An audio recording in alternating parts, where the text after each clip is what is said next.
Graça e paz a todos. Nós estamos para mais uma aula do ESTAD, Seminário Teológico à Distância. Eu sou o professor Gilberto Rebouças e nós vamos estudar hoje a carta aos Colossenses, no seu capítulo de número 3. Nós vamos estar vendo a carta de Paulo aos Colossenses e o capítulo é o 3.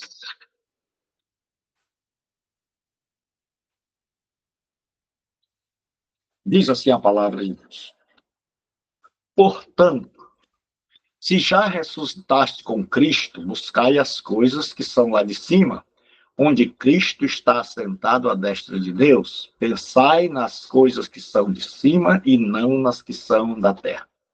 Senhor nosso Deus, nosso Pai, nós pedimos que o Senhor nos abençoe, pedimos que nos oriente, que nos instrua, que nos guarde de todo mal. Em nome de Jesus eu te peço, oro e agradeço. Amém.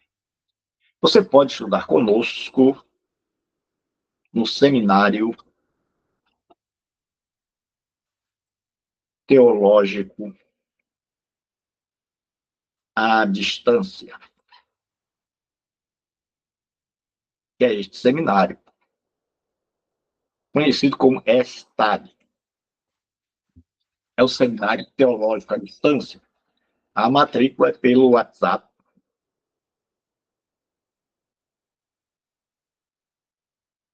85, que é o código de Fortaleza, 85. Todo telefone agora tem um 9989 380246. Você pode estudar se matriculando aqui. Então, aqui nós temos o número do nosso seminário, 89380246. 89380246. Venha estudar conosco no Seminário Teológico à Distância, o ESTA. Então, seja bem-vindo para estudar conosco. 89380246. Então, Paulo, nós vimos que Paulo ele acaba de refutar os hereges, a heresia que dizia que para acalmar os principados, as potestades, os anjos, os seres que habitavam os planetas, era necessário viver uma vida ascética. Era necessário guardar alguns dias, não comer isso, não comer aquilo. E eles tinham criado um monte de regras para tentar aplacar esses seres que perturbavam a vida do povo segundo o entendimento da seita, da heresia, quer dizer. E aí Paulo agora vai dizer, isso não tem valor, é contra a carne. E aí ele vai chegar a uma conclusão. Portanto, se já ressuscitaste com Cristo, então ele diz, olha, vocês já morreram para o mundo, isso é o que a gente chama de união mística. É o que a gente chama de união mística. União mística. União mística. União mística é a união entre o cristão e cristão, a união espiritual. Então, nós estamos unidos a Cristo na sua morte e na sua ressurreição. Nós morremos com ele e ressuscitamos com ele. Paulo parte dessa premissa e ele disse, isso já aconteceu com vocês? Buscai as coisas que são lá de cima, onde Cristo está sentado à destra de Deus, o lugar de honra, à direita de Deus. Ele diz, por que vocês estão preocupados com anjos, com seres que estão atormentando a vida das pessoas? Por que vocês estão deixando que essa turma aí, com essa heresia, perturbe vocês? para vocês guardarem dias, para vocês não comerem isso, não comerem aquilo, não tocar nisso, não tocar naquilo. Vocês já morreram com Cristo. Então, se vocês já morreram com Cristo, vocês morreram, esses seres não têm poder para tocar em vocês, para atingir a vida de vocês. Aí ele diz, então buscai as coisas que são de cima, deixem de pensar nessas coisas. Deixem de se preocupar com essa coisa. Isso é uma palavra muito boa, um conselho bom demais para os nossos dias, onde muita gente esqueceu que nós já morremos para o mundo, então as forças que agem no mundo, as forças que atuam no mundo das trevas não podem nos tocar, porque nós morremos com Cristo lá na cruz, não estava Cristo só. Mas quando eu creio, quando você creu, quando eu criei, então nós morremos com ele e ressuscitamos com ele. Fomos unidos a ele na semelhança da sua morte, na semelhança da sua ressurreição. Então Paulo disse agora, vocês devem pensar nas coisas que são de cima e não nas que são da terra. Vocês deviam estar preocupados em agradar a Deus, em transformação de caráter, em buscar a verdadeira riqueza que é do céu e não da terra, em levar a palavra de Deus, em viver de acordo com ela. Vocês não eram para estar preocupados com coisas que são da terra, como esse povo está dizendo, para vocês pensarem quando é o dia da lua nova, quando são as festas. E se vocês já morreram com Cristo, não tem mais o que vocês pensarem nessas coisas, porque essas coisas são da terra, vocês são do céu.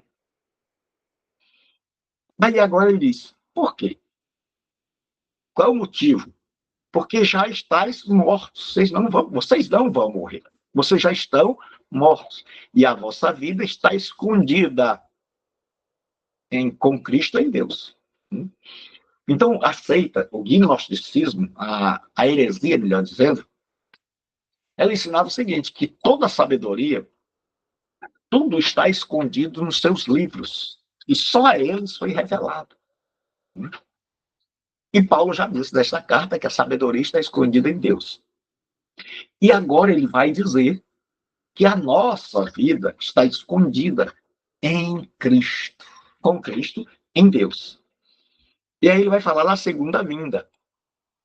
Quando Cristo, que é a nossa vida, é por meio dele que nós temos perdão e não morte, vida e não morte, perdão e não condenação. Então, ele é a nossa vida, ele é o nosso Salvador.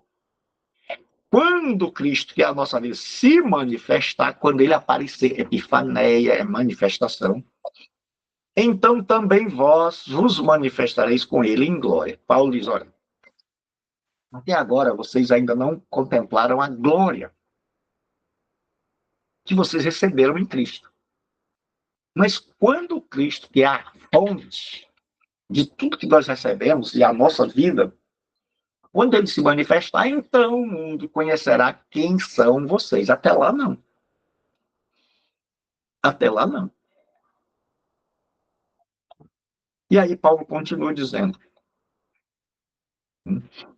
ele vai falar agora sobre a ética cristocêntrica, que essa ética vai do capítulo 3, 5, até o capítulo 4, 1. Então tenha cuidado ao longo quando olhar aí. Isso aqui, para não pensar que aqui já pulou para o capítulo 4, começa no capítulo 3. A ética é como nós devemos nos comportar. Como um cristão deve se portar. Então ele vai nos falar que a doutrina normatiza a conduta. Ou seja, pela doutrina nós colocamos em prática. E aí ele vai nos dar 5 imperativos, 5 ordens, 5 mandamentos. O primeiro deles é matar a velha natureza. Ele diz, fazei, pois, morrer a vossa natureza terrena. Tem uma coisa que ela só vai sair quando nós chegarmos ao céu, é a velha natureza, a natureza adâmica. Essa natureza que se apoderou do ser humano por ocasião do primeiro pecado, que tornou o homem um ser adoecido na alma, adoecido no coração, adoecido espiritualmente. Tornou o homem fragilizado, fraco, porque tem uma natureza agora que está dentro dele que o adoece, que o torna propenso, inclinado, voltado para o pecado. Então, Paulo, o povo lá, os hereges, eles diziam que você tinha que guardar dias, que você devia não fazer isso, não tocar naquilo. E Paulo, ele diz o seguinte, ele vai na causa, ele não vai no efeito. Ele diz, cristãos, façam morrer. É uma tarefa do cristão. A vossa natureza. E quais são as evidências da natureza carnal? O que sai dela? Paulo diz, dela sai a prostituição, a venda do corpo, mas Paulo tem em mente aqui todo tipo de pecado sexual. A impureza, a catarsia, todo tipo de pecado que era cometido naquela época. A paixão lasciva, os desejos desenfreados. Desejo maligno e avareza, o amor pelo dinheiro. E ele diz, essa avareza é uma idolatria. Por estas coisas, ele diz, olha, façam morrer a natureza pecaminosa. Quais são os sintomas dessa natureza? Prostituição, impureza, paixão lasciva, desejo maligno e avareza. E ele diz, a avareza é idolatria, o amor ao dinheiro, que é o que muita gente hoje tem feito. Quantas pessoas têm se perdido? Quantas igrejas e homens de Deus têm se desviado? Porque colocaram o dinheiro como um Deus. Porque fizeram do dinheiro o fim último da sua fé. E aí Paulo diz, olha, por estas coisas vem a ira de Deus sobre os filhos da desobediência. Quem são os filhos da desobediência? Aqueles que não se converteram. Ora, nessas mesmas coisas andastes vós também. O que acho tremendo em Paulo é que ele não nega o nosso passado, ele não nega o nosso estado anterior. Ele diz, irmãos de Colossos, vocês já andaram assim. Noutro tempo, quando vocês viviam nelas. Agora, Paulo não espera mais isso. Ele diz, o crente deve morrer para os seus pecados. Aí ele vai usar a linguagem agora da guerra, do despojo. Então, quando um exército vencia outro e invadia a cidade, ele tomava o despojo. E era a conquista da guerra. Então, tomava animais daqueles que foram derrotados, tomava roupa, joias, pedras preciosas, essas coisas. Então, pode ser agora que vocês são cristãos, agora nesse momento novo, porém, despojai-vos, vocês já foram no passado, não quer errado. Despojai-vos igualmente de tudo isso, da indignação. Indignação aqui é aquela raiva que ferve, da maldade, da maledicência, que é falar mal não apenas da vida de si, mas da vida do outro, deturpando, da linguagem obscena. Aí ele diz, não mintais uns aos outros. Não há lugar para mentira, nem dia de mentira no cristianismo. Uma vez que vos despiste do velho homem com seus feitos. Ele diz, se vocês se despiram do velho homem, se essa natureza realmente está sendo mortificada por vocês, se vocês estão matando essa natureza, ele diz, então, essa indignação, esse estado de raiva, de mau humor, essa maldade, esse pensamento ruim, sempre vendo o mundo pelo lado negativo, a maledicência, você detona todo mundo, a linguagem obscena, a mentira, tudo isto fazia parte do velho homem. Então, tudo isso já foi excluído da vida cristã. Ele diz, mas não é só uma parte negativa. Ele diz, e vos revestistes. A ideia agora é de um homem que está vestindo uma nova roupa, do novo homem, da nova natureza, que se refaz para o pleno conhecimento segundo a imagem de Deus, daquele que o criou. Então, o crente, o ser humano, foi criado à imagem de Deus. O ser humano foi criado à imagem de Deus. Só que essa imagem ficou distorcida com a queda. Quando Adão caiu, então o homem, e esta imagem foi completamente danificada. Então esse homem, que era um ser moral, passou muitas coisas a ser imoral. Esse homem que, quando na imagem de Deus era um ser social, Pai, Filho e Espírito Santo, esse ser que era para viver em sociedade agora, quer viver só, se devora, se mata, briga, faz guerra. Esse ser, que era para ser um ser moral, se tornou um ser imoral, propenso a gostar de coisa ruim, de coisa de baixo valor, ou sem valor algum. Mas Paulo diz que Jesus é a imagem de Deus. Então, quando nós nos tornamos cristãos, a referência agora é a imagem de Deus.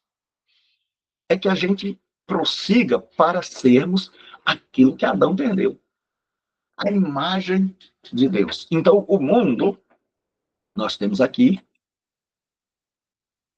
o mundo tem a imagem de Adão.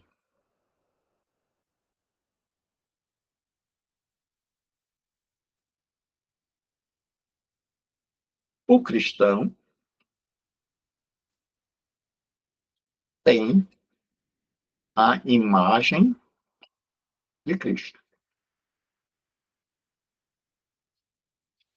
Todo ser humano está em um desses dois. Ou nós estamos ligados a Adão, ou nós estamos ligados. Antes da nossa conversão, nós estávamos ligados a Adão. E todos aqueles que ainda não se converteram estão em Adão. E trazem a imagem danificada de Adão. O cristão, ele traz a imagem de Cristo. E agora ele vai se transformar. Ele vai mudar. Ele vai deixar estas coisas. A indignação, a maldade, a maledicência, ele não vai mais detonar o povo, a linguagem obscena, a mentira, porque ele está tirando da sua vida o velho homem. E ele está se revestindo desse novo. E, segundo Deus, é criado a sua imagem. Então, agora Paulo vai dizer que não há mais separação em Cristo. Que em Cristo tudo foi unido. O mundo de Paulo era um mundo que tinha judeu, grego, romano, que tinha gente religiosa, gente irreligiosa, e cada um vivia no seu quadrado. E cada um era longe do outro. E aí Paulo diz que agora em Cristo, ele diz, no qual não pode haver mais, na igreja, ele diz, não havia o grego nem o judeu. O grego era aquele que era considerado o, o sábio, o culto, que desprezava os outros. Então Paulo diz agora, quando um grego se converte, ele já não age mais dessa maneira. Tinha um judeu que era considerado religioso, melhor que os outros. E aí Paulo diz, quando ele se converte agora, não há mais judeu. ao irmão. Não há mais um grego sábio, nem um judeu religioso. Existem dois irmãos agora que não interessa de que povo ele é. Ele é da nova criação. Nem circuncisão, que era a religião judaica, nem a incircuncisão, que é como os gentios eram chamados. Paulo diz, nem os bárbaros, que era o povo considerado pagão, inculto. Até hoje, quando passa nos filmes, os bárbaros, né? Passa. Um filme de bárbaros, você vai ver eles barbudos, com roupas horríveis, comendo com a mão. Cita era uma tribuzinha pequena, selvagem, escravo ou livre. Naquela época, o mundo era dividido em escravos e livres, entre judeus e gregos, entre religiosos e pagãos. E aí Paulo vai dizer, porém em Cristo é tudo em todos. Em Cristo agora não há mais essa divisão de grego e de judeus. O que existem dois irmãos, de religião tal e não religião. O que existe agora é o cristianismo. Do ignorante, o bárbaro, o violento, o cita, nem escravo, nem livre. O que existe são dois irmãos agora. O que existe agora é a comunidade da fé, que a gente chama de igreja. Então, em Cristo, todas essas barreiras são eliminadas. Não quer dizer, faz uma ressalva aqui, que a pessoa deixou de ser grego, deixou de ser judeu, deixou de ser um bárbaro. Tá? Mas significa que agora isso não interessa. Isso não é motivo para desunião. Aí ele diz, agora, revestir-se é colocar uma roupa sobre a outra.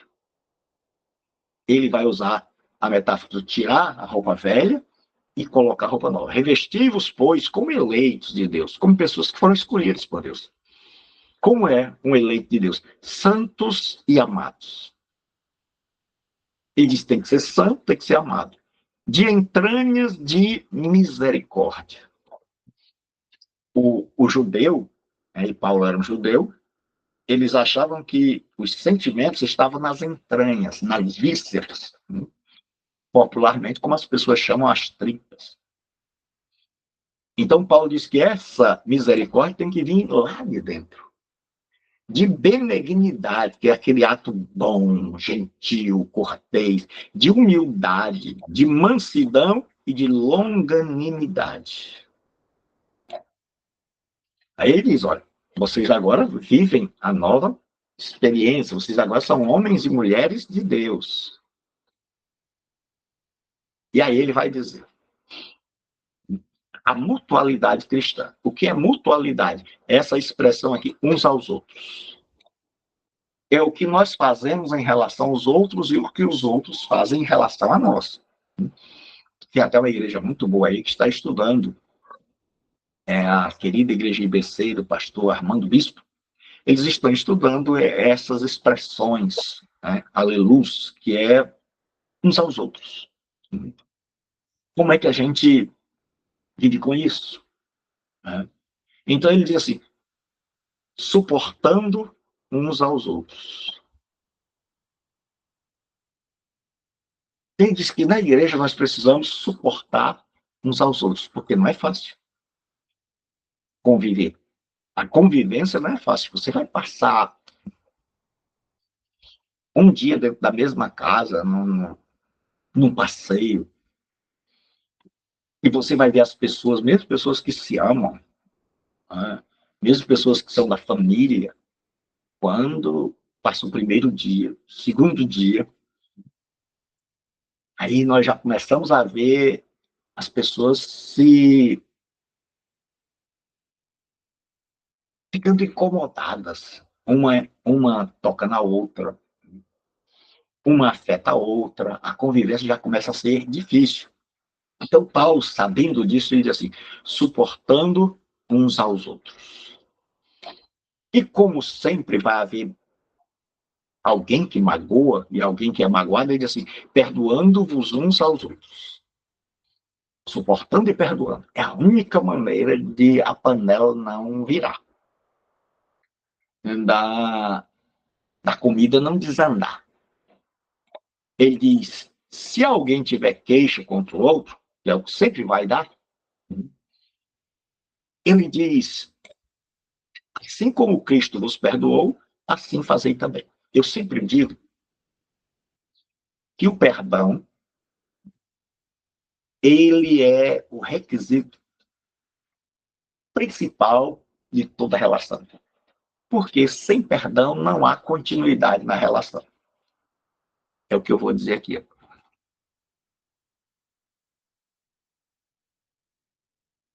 Sem perdão não há continuidade nas relações.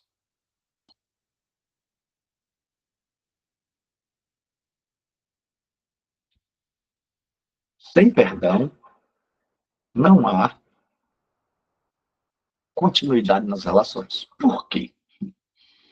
Porque é impossível viver no mundo onde ninguém nos magoe. Esse é o grande problema. E se a pessoa me magoa em qualquer relação, seja ela de casamento, pai, filho, patrão, empregado, irmão, irmão na igreja, irmão, irmã. Então, se não há perdão, estas relações não têm futuro. Elas não vão continuar. Elas vão acabar em feridas na alma. Mas Paulo diz que o remédio para isso chama-se perdão. Então ele diz, como é que eu vou perdoar? Porque alguém vai dizer, pegaram no meu pé, pegaram pesado. E ele vai dizer, assim como Cristo perdoou você, assim também vocês devem perdoar. E aí ele diz outra coisa. Revestivos do amor, são ordens. E sobre tudo isso, revestivos, ou seja, vestir sobre o amor, que é o vínculo da perfeição. Ele diz, com amor tudo se torna perfeito, maravilhoso. Aí ele diz, e a paz de Deus, para a qual foste chamados em um corpo, que é a igreja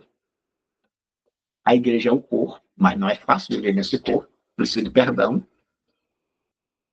E a paz de Deus domine em vossos corações. E ele vai dizer agora que nós devemos praticar a gratidão. E sedes agradecidos.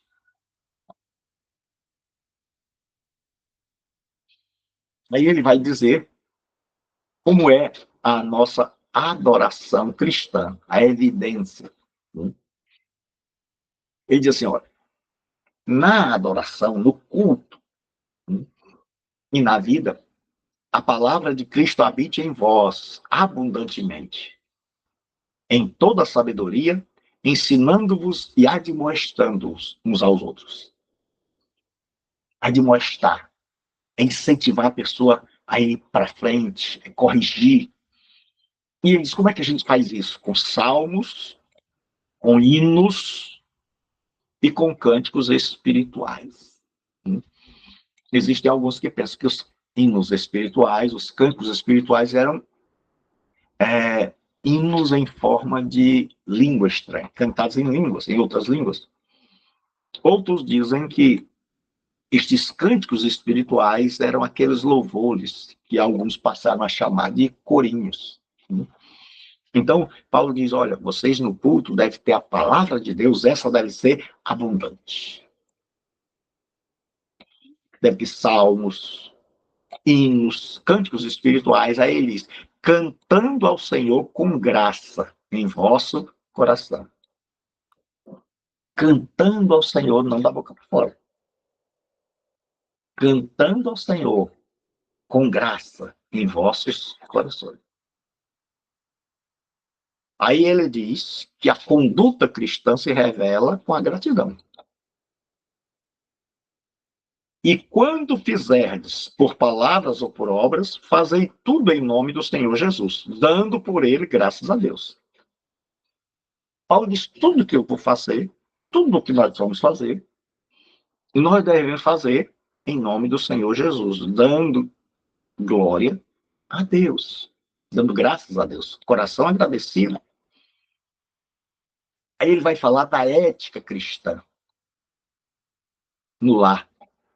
Como é que deve ser o comportamento dos cônjuges, das pessoas no lar. Aí ele vai falar qual é a atitude da esposa em relação ao esposo. Vós, mulheres, estáis sujeitas a vosso próprio marido, como convém no Senhor. E diz que a atitude da mulher é uma atitude de sujeição ao marido, mas ele diz como convém. Com amor, com respeito, sendo respeitada, bem tratada, amada, protegida, cuidada. Então, diante desse tamanho amor expressado pelo marido, a mulher, ela deve estar em sujeição ao seu marido. Na teologia, porque muitas vezes a pessoa, pobre do Frei Gilson, foi citar esse texto, e o povo desse mundo que diz que é a favor da mulher, mas não é. Eles ficaram escandalizados, criticaram e não entenderam. Pessoas pensam que submissão, que ser sujeita, quer dizer ser inferior. Não é isso que a Bíblia ensina. Sujeição não é inferioridade. O que quer dizer? Na teologia, quando a gente vai estudar a teologia propriamente dita, a gente estuda a doutrina de Deus. E na doutrina de Deus, tem uma coisa chamada, igualdade ontológica. Igualdade ontológica. Aí tem assim, subordinação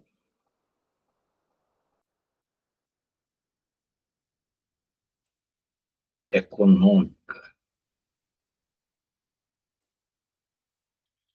Quando a gente estuda sobre Deus, principalmente a relação entre o pai e o filho,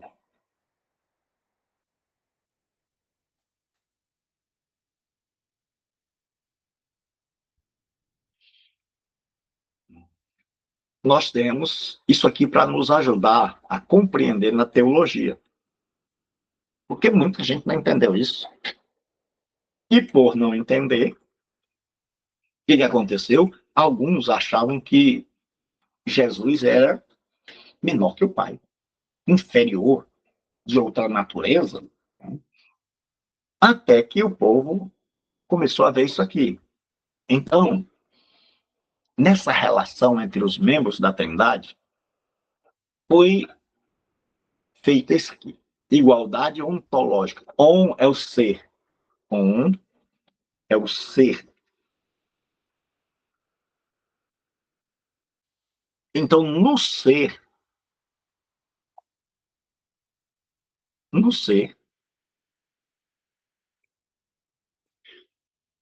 há uma igualdade. Jesus é igual ao Pai, é eterno, é onipresente, onisciente, onipotente. No seu ser. Então, igualdade ontológica. Mais subordinação econômica. Econômica vem papel, função.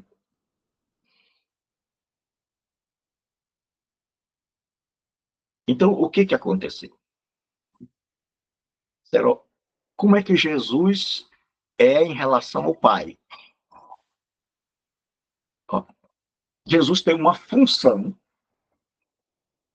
ele é igual ao Pai em sua natureza, em sua essência, mas isso não fez dele menor quando ele aceitou um papel de ser o filho, de ser subordinado ao Pai. Isso não fez menor.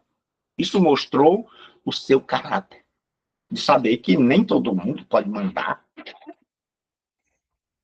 Existe um líder, existe não apenas cabeça, mas que existem pessoas que se submetem. Nós estamos num mundo que está em guerra, porque as pessoas não compreenderam ainda que todos nós temos papéis dentro do plano de Deus. Que a todos nós foi dado um lugar no plano de Deus. E que eu devo saber qual é o meu papel no plano de Deus. Então, todo ser humano, homem e mulher, no seu ser, na sua essência, são iguais. Não existe nenhum melhor que o outro. Assim como o pai e o filho são iguais. Mas existe uma subordinação nos papéis. Significa que a mulher tem um papel, o marido tem um papel, e quando nós tememos a Deus, nós nos colocamos dentro desses papéis. Ah, pastor, mas isso aí não, a Bíblia não é machista ao fazer isso? A Bíblia é a palavra de Deus. Ninguém é obrigado a crer na Bíblia. Mas uma vez que nós cremos na Bíblia como palavra de Deus, quando nós cremos que o apóstolo Paulo foi inspirado por Deus, então tudo que ele falou dirigido, orientado pelo Espírito Santo, então eu tenho que entender que no ser nós somos todos iguais. Não existe um homem melhor, mais importante do que uma mulher. Que homem e mulher são seres iguais, mas que foram criados para tarefas distintas, para papéis diferentes. Isso é o que alguém que crê na Bíblia entende. Então, o homem e mulher têm papéis diferentes. Foram criados para executarem papéis diferentes. Então, por isso, Paulo diz: a mulher esteja sujeita. A submissão da mulher é como convém, não é de qualquer maneira. Não é a qualquer marido. Não é uma submissão que a rebaixe, que a humilhe. É uma submissão quando o marido está no Senhor e age com os princípios estabelecidos por Deus. Então aí, essa mulher, amada, protegida, guardada, ela se submete porque ela entendeu que o papel dela é o papel de auxiliadora, de ajudar. E aí, a atitude do esposo em relação à esposa, baseado naquilo, igualdade ontológica, marido e mulher é igual. Vós, maridos, amai a vossa mulher. No mundo antigo era muito difícil você dizer para um homem que tinha que amar uma mulher. Hoje é um negócio comum. Mas no mundo antigo, onde o homem era bravo, visto pela ignorância, pela valentia, pela brutalidade, então não existia essa do marido amar a mulher. O marido podia tudo. Mas Paulo chega e diz assim: maridos, amai vossas mulheres. Amai a vossa mulher. Então, quando o marido ama a esposa, ele vai tratá-la de uma maneira que a submissão dela vai ser fácil. E não vos irriteis com ela. Naquela época, a mulher era considerada alguém até sem alma. Muita gente considerava a mulher, as pessoas não sabem o contexto em que a Bíblia foi escrita. No mundo judaico, a mulher não podia pisar na sombra do marido, era uma desonra para ele. Ela não podia andar do lado. Ela dormia aos pés, não era do lado. No mundo grego, era uma coisa horrível. O homem podia fazer tudo. Então, quando vem o cristianismo, vem uma mudança. Não vem só a mulher seja sujeita. Mas vem agora, marido, você tem que amar a sua esposa. E não se irritar com ela. Achava que a mulher era alguém chata, a mulher era alguém frágil, a mulher era alguém que as pessoas deviam se irritar com facilidade. Uma espécie de criança que não merecia a audiência, que alguém ouvisse sua opinião, mas agora Paulo está mudando tudo. Então, agora Paulo diz, olha, o marido não tem que ser grosseiro, não tem que ser bravo apenas. Ele tem que amar a sua esposa. E ele não pode ficar irritado contra ela, achando que ela é uma pessoa inferior, menor. Aí ele vai dizer agora como é que os filhos devem estar em relação aos pais. Vós, filhos, obedecei em tudo a vossos pais, porque isto é agradável no Senhor. Então ele diz, olha, naquela época, um filho não obedecia a pai, era o fim do mundo.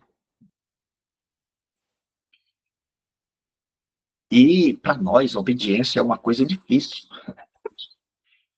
A nossa natureza decaída, ela quer que a gente mande, ela quer que a gente seja cacique. Ela deseja que a gente venha sempre estar mandando, mas obedecendo não. Então, nós temos dificuldades com essa questão de obediência. Obedecei em tudo a vossos pais.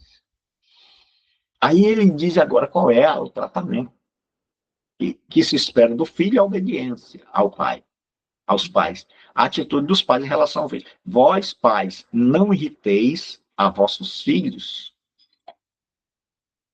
Não os trate de maneira que eles vivam com raiva. De maneira que eles tenham a casa com o pior lugar do mundo, que eles achem a vida dentro do lar uma vida terrível. Ele diz, para que não percam o ânimo. Para que não desistam da vida, dizendo que essa vida é horrível.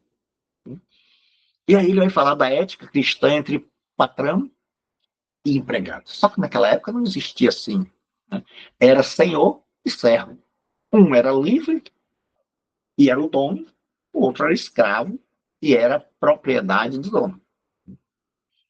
Então ele vai dizer como deve ser a atitude dos servos. Naquela época, um terço da população do mundo romano, greco-romano, que era um mundo de cultura grega, dominado pelos romanos. Então, por isso é chamado de mundo greco-romano. É um mundo onde tem as ideias gregas sendo levadas a efeito pelo mundo romano, pelos romanos. Então, ele diz assim, então os servos, que aqui é a palavra doulos, né? Essa palavra aqui,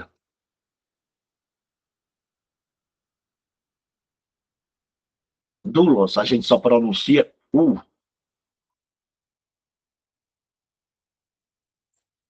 Doulos é a palavra servo, escravo. Servo, escravo.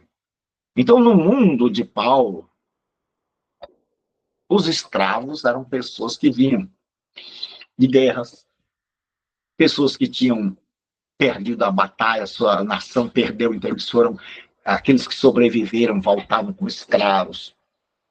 Então, calcula-se que um terço da população era de gente escrava, que tinha mais escravos, alguns chegam a dizer, do que pessoas livres. E que dentro das igrejas tinham bastante pessoas que eram escravos ainda. E muita gente pergunta, mas por quê, professor? O cristianismo não lutou contra a escravidão. Porque o cristianismo está num momento de transição. Não é que o cristianismo não lutou, é que ele lutou da maneira correta. Vou repetir, não é que o cristianismo não combateu a escravidão, ele combateu da maneira correta. Então, o cristianismo está vindo de um mundo onde tem poligamia, vários casamentos. Um homem tem várias mulheres. Há um contexto de escravidão onde a maioria da população do Império Romano é de escravos. Então, como o cristianismo fez para ter estas pessoas libertas?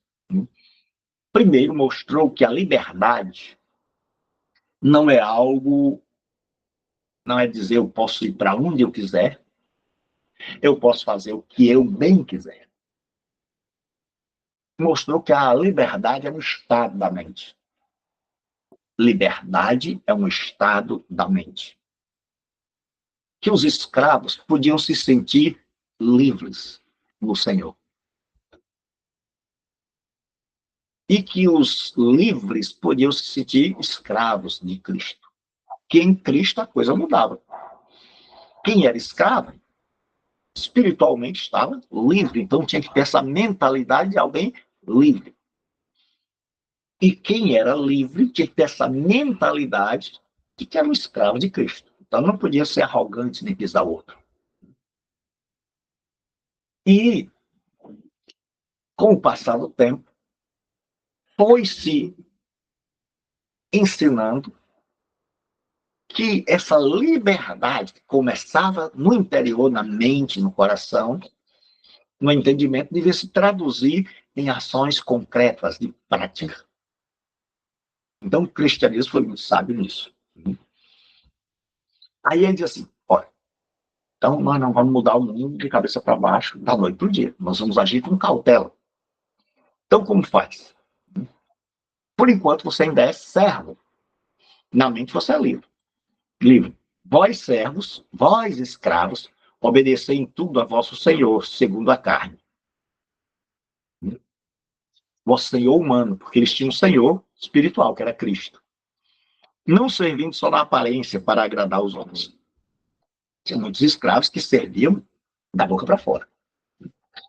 E Paulo vai usar o casamento cristão, os filhos, a família cristã, como exemplo para o mundo. A mulher que se submete ao marido, o marido que ama a mulher, filhos que honram o pai, para ser uma pregação desse poderoso evangelho que transforma a família. Mas desse evangelho que transforma servos, que devem servir de instrumentos para a pregação, a divulgação do evangelho entre os não cristãos. Então, a Bíblia, quando ela está tratando desses assuntos, Paulo está dizendo que nós, com a nossa vida, devemos ser uma pregação.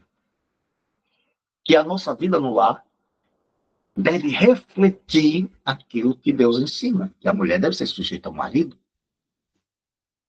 E que se sujeitar não é fácil, é tanto que o povo esperneia, grita, que o marido deve amar a esposa, não tratá-la como alguém de segunda classe, que o filho deve obedecer ao pai, que o pai não pode usar da sua autoridade de forma indevida para prejudicar o filho. E Paulo disse, fazendo assim, vivendo assim, vocês vão estar sendo um testemunho vivo, uma pregação viva do Evangelho. E aí ele diz, servos, como é que vocês devem se portar? Obedecer em tudo aos seus senhores, segundo a carne. Porque o objetivo de Paulo é que essas pessoas conheçam a Jesus Cristo, o Salvador, e uma vez o conhecendo, sejam transformadas por ele e venham tratar seus escravos de forma boa, sua família de forma maravilhosa, e que haja a verdadeira liberdade. Aí ele diz, não só na aparência, Porque muitos daquela época serviam só na aparência, mas lá dentro eles odiavam. Ele diz, mas em simplicidade do coração, temendo a Deus. Façam o melhor. Façam com temor de Deus. Para que essas pessoas possam ver em vocês a vivência do Evangelho. Que o testemunho de vocês possa tocar as pessoas. Aí ele vai falar como esse trabalho deve ser executado. E tudo quanto fizeres, fazei-o de todo o coração. Não faça uma tarefa por fazer de má vontade, mas de todo o coração, com graça. Ele diz, como ao Senhor e não aos homens. Faça isso como ao Senhor e não aos homens. Ele diz, olha, faça isso como ao Senhor e não aos homens. Ele diz, quando você trabalhar, quando você estiver fazendo alguma tarefa, faça como se você estivesse fazendo para o Senhor. Que ele, na verdade, é que é o vosso Senhor. Ele é que é o patrão. Aí ele diz que a recompensa vem. Sabendo que recebereis do Senhor o galardão, a recompensa, o prêmio. Porque a Cristo o Senhor servis. Ele diz, olha, tanto o marido como os filhos, como o escravo, como os patrões, estão todos a serviço de Cristo. Cada um tem o seu papel. Cada um, apesar de todos serem iguais, marido, esposa, filho, pai, escravo, senhor, cada um tem o seu papel. E Cristo é o Senhor de todos. E nós estamos num serviço a Ele, de levar o seu evangelho pelas páginas da nossa vivência, do nosso dia a dia. Aí ele diz o seguinte, mas quem fizer agravo receberá o agravo que fizer, pois não há acepção de pessoas. Isso aqui era a lei que dizia o seguinte, olho por olho, dente por dente. Então Paulo disse, olha, tenha cuidado, porque era comum, tá, os escravos querem prejudicar seus patrões, o patrão, que por causa o dono, por causa do seu status, do seu poder sobre aquela pessoa, querer prejudicar. Isso é algo que acontece hoje. Então, cada um luta com as armas que tem. Então, o escravo, ele sujava a comida do marido, do patrão, do dono. Ele roubava, ele causava danos. E o patrão, por sua vez, o dono, também usava tudo que podia contra o escravo, para fazer a vida daquele escravo um inferno. Então, Paulo disse, olha, pessoal, se vocês agirem de forma incorreta, tanto o patrão, tanto o dono, o amo, quanto o escravo, cada um vai receber segundo a sua maneira como proceder. Aí ele diz assim, vós, senhores, ninguém que falava isso, só o cristianismo. Muita gente não olha para essas coisas da Bíblia.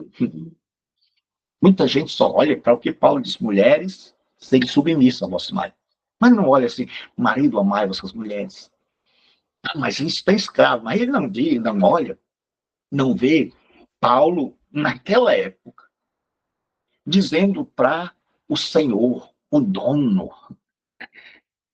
fazei, olha o que ele diz, fazei o que for de justiça e equidade a vossos servos. Ele diz, trate com justiça. Naquela época, o escravo não era considerado um ser humano, era um objeto que você podia descartar, matar, vender, açoitar, maltratar. Mas Paulo diz, senhores cristãos, vocês, para testemunhar que foram alcançados, transformados, que Cristo vive em vós, Tratai com justiça. Seja justo, com equidade, sabendo que também vocês têm um Senhor. Sabendo que assim como vocês mandam, como vocês são donos, vocês também pertencem a alguém. Aí ele vai falar agora das exortações finais. Cuidado, porque na nossa divisão de capítulos, esse capítulo era para ter terminado aqui. Aqui era para começar o capítulo 4 e o versículo 1, daqui em diante. Mas, quando se foi dividir em capítulos e versículos, não observaram essas coisas. Então, o 4 vai começar a partir do 2. Ele diz assim: perseverar em oração, velando nela com ações de graça. Então, orem, mas sejam também agradecidos. Agradeçam a Deus em vossas orações por tudo que Ele já deu. Não pense na oração, a gente só pensa naquilo que Deus ainda não deu. E a gente acaba esquecendo daquilo que Deus já deu. Orando também juntamente por nós. Mas por que Paulo pede oração? Será que ele está pedindo oração porque está doente? Será que ele está pedindo oração porque ele está enfrentando o diabo? Vamos ver por quê. Ele diz: para que Deus nos abra a porta à palavra, a fim de falarmos do mistério de Cristo. Ele já disse aqui: Cristo é o mistério de Deus. Então, ele está pedindo oração para que Deus abra portas para ele pregar. Esse é o motivo de Paulo pedir oração. Para que Deus nos abra a porta da palavra. Para que Deus abra espaços, momentos, circunstâncias, para que Paulo e os seus colegas possam levar a mensagem de Jesus Cristo. Então, nós já vimos aqui que Cristo é o centro. Que há um reino cristocêntrico. Cristocêntrico quer dizer Jesus no centro. Que há um ministério cristocêntrico, uma ética cristocêntrica, famílias que são usadas para promover e pregar o Cristo. Servos que, dentro do seu trabalho, da sua vivência, devem ser testemunhas vivas na prática desse evangelho. Aí ele diz: irmãos, eu peço oração para que Deus abra, para que Deus nos abra a porta da palavra, para que Deus faça com que apareçam, surjam circunstâncias, oportunidades para a gente falar de Cristo. Aí, assim, no qual estou também preso. Ele lembra que ele está preso. Ele está falando: pessoal, vocês devem pensar o seguinte: Paulo, o senhor está falando aí que nós devemos ser tementes a esses patrões, senhores, esses donos. O senhor não sabe como esses donos são barra pesada, como esses donos nos maltratam, como é viver a vida de um servo, de um escravo. O senhor é alguém livre. Paulo lembra eles: pessoal, não sou livre. Ele diz: olha, eu sou um preso. Ele diz: eu estou preso. Eu também sou escravo. Eu não tenho mais vontade. A minha vontade agora é de Cristo. O que ele manda, eu faço. O que ele pede, eu faço. A minha vida não tem mais vida. Agora eu vivo para servir.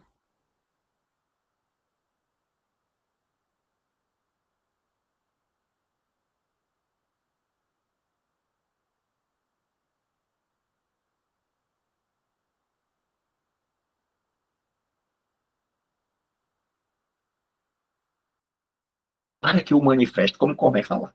Então ele diz: olha, eu peço oração para que Deus coloque na minha boca as palavras certas. Para que a gente, quando for falar de Cristo, fale dele como convém falar. Aí ele exorta o povo a dar bom testemunho. Andai com sabedoria para os que estão fora, remindo o tempo. Ele diz: olha, andem com sabedoria. Deem bom testemunho. Já falei para a família, que deve ser um testemunho, uma pregação viva, para os escravos, para os senhores, e agora falo a toda a igreja: andem com sabedoria. A vossa palavra seja sempre agradável, temperada com sal. nem de mais, nem de menos. Naquela época, todo sacrifício correto, ele tinha que ter sal. Então, quando Paulo fala de palavra, ele está dizendo que essa palavra é semelhante a um sacrifício. Aí ele diz assim, para que saibais como vos convém responder a cada um. Ele diz, olha, vocês estão pregando. Andem com sabedoria. Busquem testemunhar para estas pessoas. E que essa palavra de vocês seja agradável. Seja temperada com sal, seja equilibrada, como um sacrifício a Deus, uma palavra correta, não interpretada de qualquer jeito, para que saibais como convém responder a cada um. Vocês vão receber questionamentos, interrogações, perguntas, e aí vocês têm que saber. E aí ele vai terminar dizendo que ele vai enviar a carta por mão desses irmãos. Tíquico, irmão amado e fiel ministro, e conserva no Senhor, 3 coisas Tíquico é. Irmão amado de Paulo, é um fiel ministro daquela igreja de Paulo, e é alguém que serve com Paulo no Senhor. Vos fará saber o meu estado. Aqueles irmãos estavam preocupados com Paulo preso. E ele diz, olha, ele vai levar carta e vai saber. O qual vos enviei para o mesmo fim, para que saibais do vosso estado e console os vossos corações. Ele diz, agora eu estou mandando esse homem, esse irmão, ele vai saber do estado de vocês para me dizer e informar vocês como eu estou, como é o meu estado. Aí ele diz assim, juntamente com Onésimo era aquele que era escravo,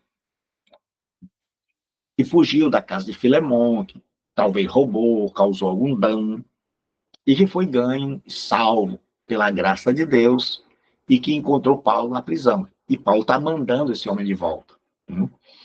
Agora não é mais um escravo que causa problema, mas é um amado irmão. Aí ele diz que é dos vossos. Ele disse, Onésimo é daí. Onésimo fez o mal lá, aprontou tudo. Na casa de Filemon, que era um dos membros da igreja, foi embora.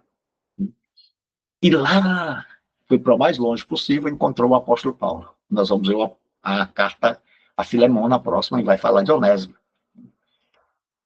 E esse Onésimo foi alcançado pelo amor de Deus. E agora volta, não mais como um ladrão, um escravo, fujão, mas como um irmão. É isso que o evangelho faz. O evangelho tem esse poder transformador. O evangelho que não exige transformação não é evangelho. Aí ele diz, Aristarco, que está preso comigo, então tinha mais gente, né? Vos saúda, Marcos, o sobrinho de Barnabé, acerca do qual já recebeste mandamento. Esse homem que deixou Paulo, que Paulo por uma hora não quis ver, mas depois Paulo repensou. Se ele for ter convosco, recebei. E Jesus, chamado Justo, que era um dos obreiros de Paulo, os quais são da circuncisão, ou seja, são do judaísmo. São estes unicamente os meus cooperadores no reino de Deus. E para mim tem sido consolação. Aí ele agora vai mandar uma saudação do pastor daquela igreja, do homem que implantou aquela igreja, o Epáfras. Saúda-vos, Epáfras, que é dos vossos, servo de Cristo, combatendo sempre por vós em oração. Ele está lutando para que vocês perseverem, para que vocês fiquem firmes em meio a essa briga com as heresias. Para que vos conserveis firmes e perfeitos e consumados em toda a vontade de Deus.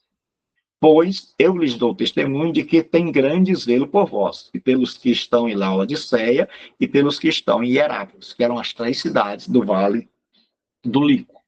Laodiceia, a mais rica, Hierápolis e Colossos, a mais simples. Saúda-vos, Lucas, o médico amado, e Demas. Então, aqui nós somos informados que Lucas era médico.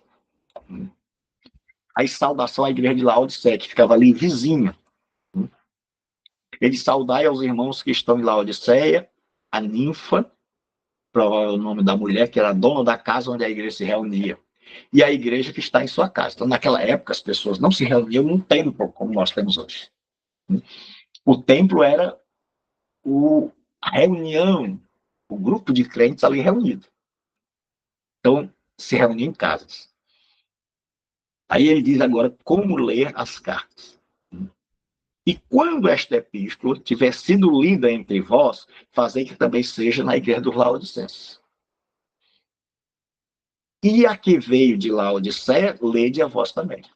Então, Paulo mandou uma carta para Laodiceia, mas ninguém sabe onde essa carta foi parar. Alguns acham que ela é a carta aos Efésios, mas ninguém há. Então, Paulo diz o seguinte, olha, leiam essa carta. Então, a carta era lida por alguém para toda a igreja. Quando chegava uma carta, a carta era lida e era obedecida. Aí ele vai fazer a orientação a respeito do ministério. Ele diz assim, e dizei a Arquipo, atenta para o ministério que recebeste do Senhor, para que o cumpras. Aí ele vai falar agora, saudação da minha própria mão, Paulo. Então, por que ele vai dizer saudação da minha própria mão? Paulo tinha um secretário. Ele ditava a carta e o amanuense, que era como se chamava o secretário. Quem escreveu a carta aos Romanos foi Tércio. Era um secretário. Paulo ditava e esse homem que tinha capacidade de escrever com rapidez, escrever por sinais, para depois transformar aqueles sinais numa carta. E Paulo, no final, ele assinava. Quando a pessoa trazia, levava essa carta para casa, Paulo ditava. A pessoa trazia e apresentava a ele. Aqui, Paulo. Era isso mesmo que você queria falar para o povo? Paulo lia. E aí ele assinava para que as pessoas vissem que era uma carta genuinamente paulina. E aí ele diz, lembrai-vos das minhas prisões. Lembrai-vos que eu estou preso. Aí termina a sua carta dizendo, a graça seja convosco. Amém. Que Deus possa nos abençoar. Que nossas casas, nossa vida, enquanto pai, mãe, esposo, esposa, funcionário, patrões, que nossa pregação, nosso culto, seja tudo um testemunho, uma pregação do Cristo ressuscitado. E que o mundo possa ver em nós, que Deus tenha misericórdia de nós, que o mundo possa ver em nós o Evangelho de Cristo. Que Deus abençoe a todos. Deixe suas perguntas aí e não esqueça de colocar lá, quando assistir a aula, o seu nome. Então, você coloca assim. Você vem aqui para assistir a aula.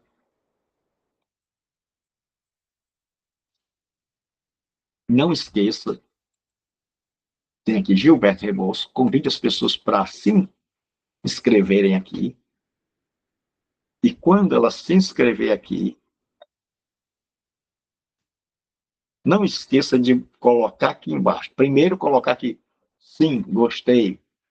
Clicar aqui, gostei. Clicar aqui no sininho. Clicar aqui nesse sininho para ser informado quando a aula chegar. Então, você clica aqui nesse sininho, clica em gostei e bota aqui seu nome, por exemplo, Gilberto, e presente. Aí, se você quiser dizer mais alguma coisa, que Deus falou no seu coração, que Deus tocou você, que você teve uma coisa, né, um encontro com Deus. Eu já vi gente aqui dando testemunho de que Deus falou profundamente. Então, não esqueça de deixar aqui seu like, seu gostei nessa mãozinha aqui, sim, de clicar aqui no sininho para que você tenha informações. Na hora que chegar, seu celular será avisado. E aqui presente, para que você possa, para que eu possa saber que você está realmente fazendo o curso. Porque apesar do curso ser online, ele também é gravado.